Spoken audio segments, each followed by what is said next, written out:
이제 이런 거고 지금 도처에서 이재명 대표, 김민석 최고위원이 너무 수상하다.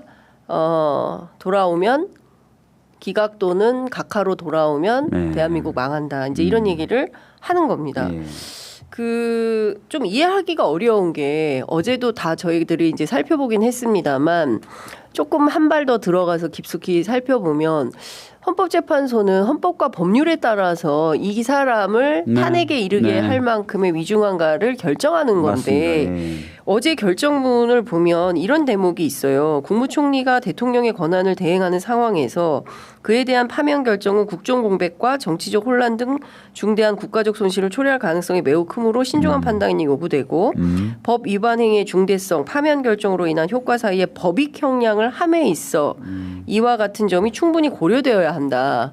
이거 뭐예요? 그러니까 중대성이라는 부분이 있어요. 그러니까 헌법과 법률을 위반하는 것이고 동시에 그 위반이 중대해야 파면된다는 거예요. 네. 이 논리는 법문에도 그렇게 돼 있고 과거의 탄핵 사건에서 항상 써왔던 판단 기준입니다. 그리고 이 중대성이라는 부분은 파면시킴으로써 그 자리가 비는 공백에서 발생하는 손실과 파면 안 시키면서 발생하는 혼란의 크기 요걸 형량 비교한다 해서 중대하냐 안 하냐를 항상 판단해 왔어요. 그러니까 그 문구를 그대로 쓴 건 맞아요. 그래서 요 문구 자체가 문제 있는 건 아니에요. 그런데 말씀 주신 대로 한덕수 총리가 그 자리에 있음으로 인해서 전체 공동체에 법익을 손해를 끼치느냐 아니면 이익을 주느냐 따져봤을 때 어떤 거냐 법률과 헌법에 따라서 그러니까 볼 때. 그렇죠. 이제 요 기준을 적용해야 된다. 그건 그렇죠. 오케이. 근데 그 기준을 적용할 때 이제 판단해야 될 부분이 또 하나 있는 게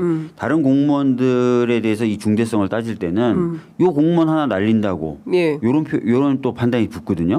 자, 한덕수 총리 날리면 대행이 또 하면 돼요. 대행이 정부조직법상 20몇 명이 쫙 순서가 정해져 있어요. 그래서 대통령하고는 달라요. 이 대행은. 그래서 중대성은 그런 기준에 따라서 보는 건 맞지만 여기서 한덕수 총리를 날렸을 때 생기는 공백이라고 하는 것은 그 대행이 있다는 것을 염두에 뒀을 때 작다고 봐야 되는 게 맞아요. 비교할 때. 한쪽적으로 올리는 추가 작다. 뭐 대통령만큼 어마무시하게 큰 게 아니라 작다. 이렇게 전제를 해놓고 여기에는 또 이제 있으면서 발생한 여러 가지 혼란과 헌법 훼손을 올려놓아야 되는데 약간 그런 이게 작다라는 부분이 약하게 설치되어 있는 거 봐서는 약간 좀 치우친 판단이 아닌가라는 느낌이 들고 아침에 제가 다른 방송 뉴스공장에서 얘기했지만 예를 들어서 그 4인의 기각 의견도 황당한 게 종국적으로 선언했다는 거예요. 헌법재판관 임명하지 않을 것처럼. 종국적으로 선언했어요. 나 이제 임명 안 할 거야라고 선언했다는 거 인정했어요. 그러면 위헌이잖아요. 그럼 중대한 거잖아요. 그렇죠. 근데 그 뒤에 바로 이어서 그렇지만 중대하지 않다고 판단하면서 하는 게 뭐냐면 뭐 최상목이 그래도 2명을 임명했으니 치유됐다라든지 뭐 이런 식의 이상한 논리 형사재판에서 쓰는 논리를 가지고 와서 그 중대하지 않다고 판단하면서 살려준 거예요. 그러니까 이거는 기각을 하기 위해서 애를 쓴 거예요. 기각을 위한. 그러니까 헌재가 헌법과 법률에 따라서 판단을 했다기보다는 정치적 판결을 한 거 아니냐. 그렇죠. 그런 비판을. 그리고 위헌인데 왜 파면을 안 해? 종국적으로 표시했잖아요. 나는 그 사람을 임명하지 않을 거야. 종국적으로 표시했어요. 근데 그 다음에 또 무슨 말을 하냐면 헌법재판소를 무력화시키기 위한 목적 또는 의사에 기인하였다까지 보지 않는다. 아니 내가 어떤 재판관을 종국적으로 임명하지 않을 거야. 그러면 헌법재판소의 기능 훼손하는 거 아니에요? 그렇죠. 그러니까 앞뒤가 안 맞는 얘기를 하고 있어요. 그래서 제가 아까도 논리에 모순이 있는 거잖아요. 레고를 보면은 똑같은 색깔을 막 조립하다 갑자기 부품이 없네. 그래서 다른 색깔 딱 껴서 이상하게 조립된 그런 결정문처럼 보여요. 근데 왜 이런 결정을 했을까 헌재가? 그 부분에 대한 해석이 이제 좀 갈리는데 아까 이제 공장장 같은 경우에는 뭔가 급하게 보수 쪽 재판관들의 요구를 들어주려고. 그래서 그것을 통해서 뭔가 윤석열 개인의 생각이죠. 윤석열 탄핵에 대한 합의를 더 이끌어내려고 하는 거 아닌가. 갑자기 순서를 바꿔서 한독수를 먼저 해준 것도 그렇고 라고 해석하는 경향이 하나 있고 그렇지 않다. 지금 완전히 다 지금 재판관들이 완전히 망가진 것 같다라고 보는 재판관이 망가졌다는 게 무슨 얘기예요? 정치적인 고려만 한다는 거예요. 그러니까 헌법 뭐말 이렇게 고장난 건 아니고 정치적으로 고려를 심하게 하고 있는 상황 아닌가. 그러니까 근데 이건 있을 것 같아요. 얼마나 많은 로비를 받겠습니까? 그렇죠. 음으로 양으로. 네, 음으로 양으로. 예. 제가 보기에는 뭐 상당히 뭐 일정 정도의 영향은 받겠으나 그럼에도 불구하고 법률가로서 양심이라는 게 있을 거 아니에요. 그리고 이 역사적 재판이고 그리고 이게 국제사회에 끼치는 영향도 큰 거잖아요. 특히 맞아요. 아시아 민주주의에 얼마나 큰 영향을 미치겠습니까? 그러니까 사실은 그런 믿음과 동시에 이 판결을 이 결정을 엉망으로 하면 헌법재판소라는 데가 굉장히 취약한 기구예요. 헌재 말 안 들어도 돼.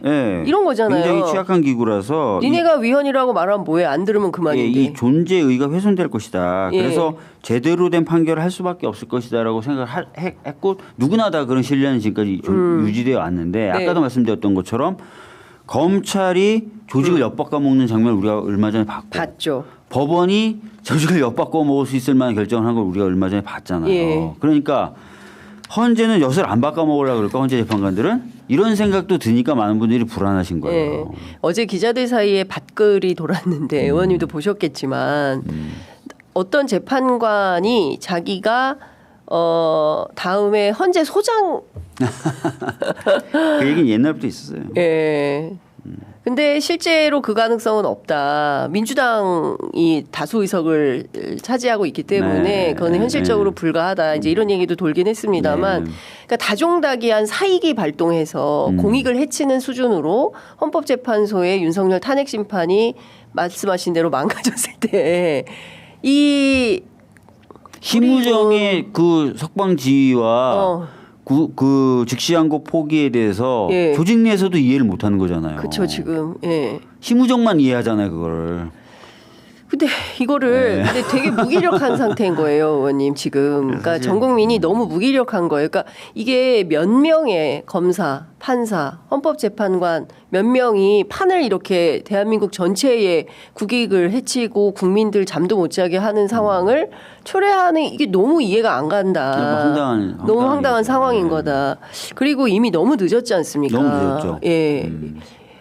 그러면 지금 앞서 말씀하신 대로 모든 예측이 우리가 다 틀렸기 때문에 기일에 대한 예측은 틀렸는데 두 명이 절차를 이유로 지연시키고 있다. 그거는 맞았다. 그러니까 의원님 취재는 정확했다. 정계선 김복형 갈등설 빡치게 싸우고 있다. 뭐 이런 건 다 맞은 거죠.